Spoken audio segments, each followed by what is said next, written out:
Hi hello കൂട്ടുകാരെ, ഞാൻ വീണ്ടും എൻ്റെ ചാനലുമായി നിങ്ങൾക്കരികിലെത്തി. ഇന്നിപ്പോൾ നിങ്ങളിപ്പോൾ കാണുന്നുണ്ടല്ലോ, കൃപാസനമ്മയാണ് നിങ്ങൾ കാണുന്നത്. അപ്പം ഇതിപ്പോൾ സമയം വെളുപ്പിനെ 5 മണി. ഞാൻ ഒരു സ്ഥലത്തേക്ക് പോകാൻ ഒരുങ്ങി നിൽക്കുകയാണ്. ഇതെൻ്റെ ആങ്ങളയുടെ വീടാണ്. ഞാൻ മാത്രമല്ല, ആങ്ങളയുടെ ഭാര്യയുണ്ട് കൂടെ എൻ്റെ ഒപ്പം. അതിനോടൊപ്പം തന്നെ മകളും ഭർത്താവും കുഞ്ഞുമക്കളും ഒക്കെ ഉണ്ട്. എല്ലാവർക്കും വേണ്ടി വെയിറ്റ് ചെയ്ത് കാത്തു നിൽക്കുകയാണ്. അപ്പോൾ നിങ്ങൾക്ക് മനസ്സിലായോ ഞാൻ എവിടേക്കാണ് പോകാൻ പോകുന്നതെന്ന്? അതെ, കൃപാസനത്തിലേക്ക് തന്നെയാണ് പോകാൻ പോകുന്നത്.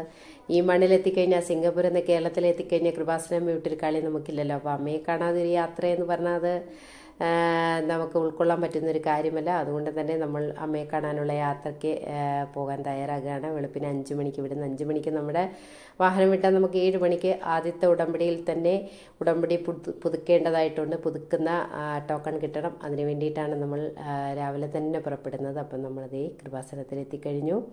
ടോക്കൺ എടുത്തു. ഉടമ്പടി ക്ലാസ്സിലാണ് ഇപ്പോൾ. 2 മണിക്കൂർ ഉടമ്പടി ക്ലാസ് ഉണ്ടാകുമെന്ന് എല്ലാവർക്കും അറിയാം. ഉടമ്പടി എടുത്തിട്ടുള്ള എല്ലാവർക്കും അറിയാം. ഉടമ്പടി ക്ലാസ് 2 മണിക്കൂറാണ്. 2 മണിക്കൂർ കഴിഞ്ഞ് കഴിഞ്ഞാലും ഉടമ്പടിയുടെ പ്രൊസീജിയറുകളൊന്നും തീരുന്നില്ല. കുറച്ചധികം പ്രൊസീജിയർ പിന്നെയും അവിടെ ബാക്കിയാണ്. അപ്പോൾ 2 മണിക്കൂർ ക്ലാസ്സിന് ദൂരെ നിന്നൊക്കെ വന്ന പല ആൾക്കാരും സത്യം പറഞ്ഞാൽ ഇരുന്നുറങ്ങുന്നുണ്ട്. കാരണം അവർ പറഞ്ഞിട്ട് കാര്യമില്ല. വളരെയധികം ദൂരത്തു നിന്ന് വരുന്ന ആൾക്കാരല്ലേ. 7 മണിക്ക് തന്നെ ടോക്കൺ എടുത്ത് അകത്ത് കയറണം എന്ന് ആഗ്രഹത്തിൽ വരുന്ന ഇതാണ് നമ്മുടെ 254 ഞങ്ങൾക്ക് ടോക്കൺ കിട്ടിയത്.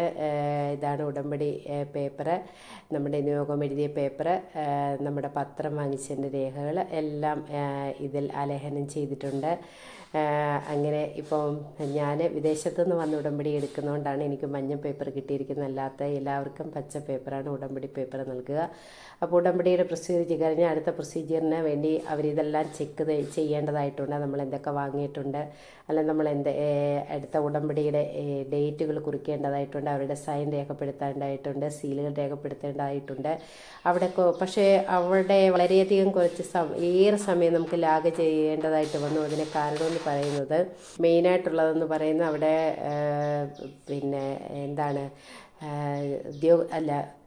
ഇത് ചെയ്തു തരുന്ന ആൾക്കാരുടെ കുറവ് അവിടെ നമുക്ക് ഒരു വലിയ പോരായ്മയായിട്ട് തന്നെ നമുക്ക് രേഖപ്പെടുത്തേണ്ടതായിട്ട് വന്നു.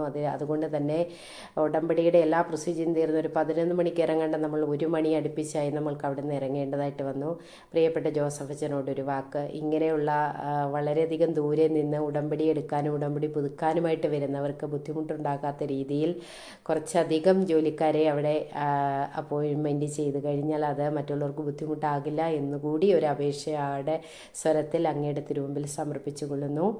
അപ്പോൾ നമ്മുടെ ഉടമ്പടിയുടെ എല്ലാ പ്രൊസീജിയറും തീർന്നു കഴിഞ്ഞു. നമ്മുടെ വാഗ്ദാന പേടകത്തിനുള്ള അമ്മയുടെ എല്ലാ നമ്മുടെ നിയമങ്ങളും സമർപ്പിച്ചു കഴിഞ്ഞു. ഇപ്പോൾ ഇത് നിങ്ങൾ കാണുന്നുണ്ട്, നമ്മുടെ അച്ഛൻ്റെ സാംസ്കാരിക സാഹിത്യ രചനകൾ ഒക്കെ അവിടെ ആലേഖനം ചെയ്തു വെച്ചിട്ടുണ്ട്. അതൊക്കെ കാണേണ്ടവർക്ക് നമുക്ക് പ്രത്യേകമായി അത് ചെന്ന് കാണാവുന്നതാണ്. പ്രത്യേകമായി രേഖപ്പെടുത്തി വെച്ചിട്ടുണ്ട്. കൃപാസനം ഉടമ്പടി ധ്യാനകേന്ദ്രം എന്നാണ് രേഖപ്പെടുത്തി വെച്ചിരിക്കുന്നത്. അതായത് അവിടുത്തെ ശുശ്രൂഷകളെല്ലാം തന്നെ ഉടമ്പടി പ്രാർത്ഥനയുടെ അടിസ്ഥാനത്തിലാണെന്ന് പ്രത്യേകമായി രേഖപ്പെടുത്തി വെച്ചിട്ടുണ്ട്. അതായത് മറ്റുള്ള ധ്യാന കേന്ദ്രങ്ങളെപ്പോലെ 7-8 ദിവസം കണ്ടിന്യൂറ്റി ആയിട്ടുള്ള ഉടമ്പടി ധ്യാനങ്ങൾ ഉണ്ടെങ്കിൽ പോലും അവിടുത്തെ ചൊവ്വാഴ്ചത്തെ ഉടമ്പടി ധ്യാനമാണ് ഏറ്റവും പ്രാധാന്യമായിട്ട്. അതായത് ചൊവ്വാഴ്ച കർത്താവ് പരിശുദ്ധ അമ്മ കൃപാസനത്തിൽ പ്രത്യക്ഷപ്പെട്ട ആ ദിവസത്തെ ധ്യാനത്തെയാണ് വളരെ കുറച്ചധികം പ്രാധാന്യം കൊടുക്കുന്നത്.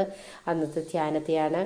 അപ്പോൾ നിങ്ങൾ കാണുന്നുണ്ടല്ലോ എന്തോരം ആൾക്കാരാണ് പരിശുദ്ധ അമ്മയുടെ സന്നിധാനത്തിൽ അമ്മയുടെ അനുഗ്രഹം, അമ്മയുടെ മാധ്യസ്ഥയിലൂടെ കർത്താവിൻ്റെ അരികിലെത്തി ഇത്രയധികം അനുഗ്രഹങ്ങൾ വാങ്ങിച്ചെടുക്കാൻ വേണ്ടി അത്രയധികം ആത്മവിശ്വാസത്തോടെ, സ്നേഹത്തോടെ, കരുതലോടെ അമ്മയെ തേടി എത്തുന്നവരാണ് ഇവിടെ എല്ലാവരും തന്നെ. അമ്മയുടെ ആ സ്നേഹപ്രപഞ്ചത്തിൽ ജീവിക്കുക എന്ന് പറയുന്നത് തന്നെ വളരെ വലിയൊരു മഹത് കാര്യമാണ്. ഇതിപ്പോൾ നിങ്ങൾ കാണുന്നുണ്ട്, മുത്തുക്കുടയും വിളക്കും മാത്രമല്ല, അതിൻ്റെ നടുക്ക് തന്നെ പരിശുദ്ധ അമ്മയുമുണ്ട്. അത് നമുക്ക് കാണാൻ സാധിക്കുന്നില്ല. അമ്മയെ നിയോഗം സമർപ്പിച്ചിരിക്കുന്ന പരിശുദ്ധ അമ്മയുടെ അരികിലെത്തി നമ്മുടെ നിയോഗങ്ങളെല്ലാം അമ്മയുടെ വാഗ്ദാന പീഠകത്തിനുള്ളിൽ സമർപ്പിക്കുന്നതിന് മുമ്പ് മുമ്പുള്ള ഘോഷയാത്രയാണ് നിങ്ങൾ അവിടെ കാണുകയുണ്ടായിരിക്കുന്നത്. അതാണ് മുത്തുക്കുടയൊക്കെ പിടിച്ച് അമ്മയെ വരവേറ്റി കൊണ്ടുപോകുന്നതാണ് കാണുന്നില്ലേ ഒരുപാട്. ഈ കാണുന്നത് എന്താണെന്ന് വെച്ചാൽ അവിടുത്തെ ഉടമ്പടി വസ്തുക്കൾ വാങ്ങുന്നതിന് വേണ്ടിയുള്ള തിരക്കാണ്. നമ്മൾ ഉടമ്പടി എടുത്തു കഴിഞ്ഞ് എല്ലാവരും ഉടമ്പടി വസ്തുക്കൾ വാങ്ങിക്കൊണ്ട് പോകാറുണ്ട്.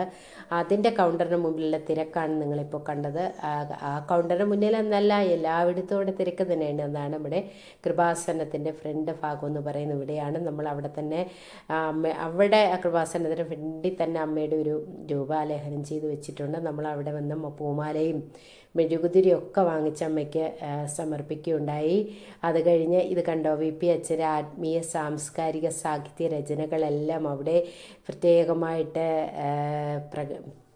നമ്മൾക്ക് കാണാൻ വേണ്ടി തന്നെ അവിടെ ആലേഖനം ചെയ്ത് വെച്ചിട്ടുണ്ട്. കണ്ടില്ലേ? ഇനി കാണാത്തവരാരെങ്കിലും ഉണ്ടെങ്കിൽ അടുത്ത പ്രാവശ്യം കൃപാസനത്തിൽ പോകുമ്പോൾ ഇതൊക്കെ കണ്ടു വെക്കുക. അച്ഛൻ്റെ പേരിലുള്ള അച്ഛൻ്റെ പരിശുദ്ധ അമ്മയുടെ അനുഗ്രഹത്തോടെ അച്ഛൻ്റെ തൂലികയിൽ രചിക്കപ്പെട്ട കൃതികളും ഏറ്റവും ടോപ്പായിട്ടുള്ള രചന എന്ന് പറയുന്നത് നിങ്ങൾക്ക് എന്തായിരിക്കുമെന്നറിയാം. പരിശുദ്ധ അമ്മയുടെ പ്രതീക്ഷീകരണ പ്രാർത്ഥന അച്ഛൻ്റെ തൂലികയിലൂടെ തന്നെ അമ്മ പറഞ്ഞു കൊടുത്ത് സംഭവിച്ച വരികൾ തന്നെയാണ്. അതുമെല്ലാം അവിടെ ആലേഖനം ചെയ്തു വെച്ചിട്ടുണ്ട്.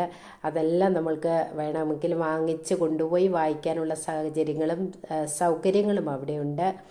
അപ്പോൾ അതിൻ്റെ തൊട്ടടുത്ത് തന്നെ പിന്നെ പരിശുദ്ധ അമ്മയെ ലേഖനം ചെയ്ത് വെച്ചിട്ടുണ്ട്.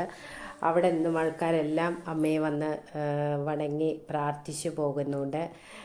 നിങ്ങൾ കാണുന്നില്ലേ, ഞാൻ ഈ കൃപാസനത്തിൻ്റെ മൊത്തത്തിലൊന്ന് കറങ്ങിയെടുത്തതാണ് നിങ്ങൾക്ക് കാണാൻ വേണ്ടിയിട്ട്. എന്തോരം ആൾക്കാരാണ് പരിശുദ്ധ അമ്മയുടെ അരികിലെത്തി വാഗ്ദാന പേടകത്തിനുള്ളിൽ സ്വന്തം നിയോഗങ്ങൾ സമർപ്പിച്ച് പരിശുദ്ധ അമ്മയോട് ചേർന്ന് നിൽക്കുന്നതെന്ന് നിങ്ങൾ കാണുന്നുണ്ടല്ലോ. അതാണ് അവർക്ക് അമ്മയോടുള്ള സ്നേഹം. അപ്പം നമുക്ക് നമ്മുടെ ബൈബിളിൽ ഒരു 8 ഉടമ്പടികൾ രേഖപ്പെടുത്തിയിട്ടുണ്ട്. അതുകൊണ്ട് ആദ്യത്തെ ഉടമ്പടി ആദമിക് ഉടമ്പടി, രണ്ടാമത്തെ ഉടമ്പടിയാണ് അത് കേട്ടോ. അടുത്തതിന് നോഹയുമായിട്ടുള്ള ഉടമ്പടിയാണ്. ഇത് 3ാമത്തെ ഉടമ്പടിയാണ്. നാലാമത്തെ ഉടമ്പടി എന്ന് പറയുന്നത് അബ്രഹാമിക് ഉടമ്പടിയാണ്. അടുത്ത ഉടമ്പടി എന്ന് പറയുന്നത് മോശയുമായിട്ടുള്ള കർത്താവിൻ്റെ ഉടമ്പടിയാണ്. അങ്ങനെ 8ഓളം ഉടമ്പടികൾ അവിടെ രേഖപ്പെടുത്തി വെച്ചിട്ടുണ്ട്. അടുത്ത കവനൻ്റ് എന്ന് പറയുന്നത് നിയമാവർത്തനത്തിൻ്റെ ഉടമ്പടിയാണ്. അടുത്ത ഉടമ്പടി എന്ന് പറയുന്നത് നമുക്ക് ദാവീദുമായിട്ടുള്ള കർത്താവിൻ്റെ ഉടമ്പടിയാണ്. അത് കഴിഞ്ഞ് വരുന്നത് ന്യൂ കവനൻ്റ്, പുതിയ ഉടമ്പടി, അതായത് കർത്താവ് തമ്പുരാൻ ഭൂമിയിൽ ജനിക്കപ്പെട്ട് കഴിഞ്ഞിരിക്കുന്ന ഉടമ്പടിയാണ്. അടുത്ത അത്ഭുതം എന്ന് പറയുന്നത് മിറക്കിൾ അറ്റ് കാനായിലെ അത്ഭുതമാണ്. അടുത്ത ഉടമ്പടി എന്ന് പറയുന്നത് ഇത് കവനൻ്റ് ഓഫ് മരിയൻ ഉടമ്പടി. അപ്പോൾ എല്ലാവർക്കും എല്ലാ ആശംസകളും നേരുന്നു.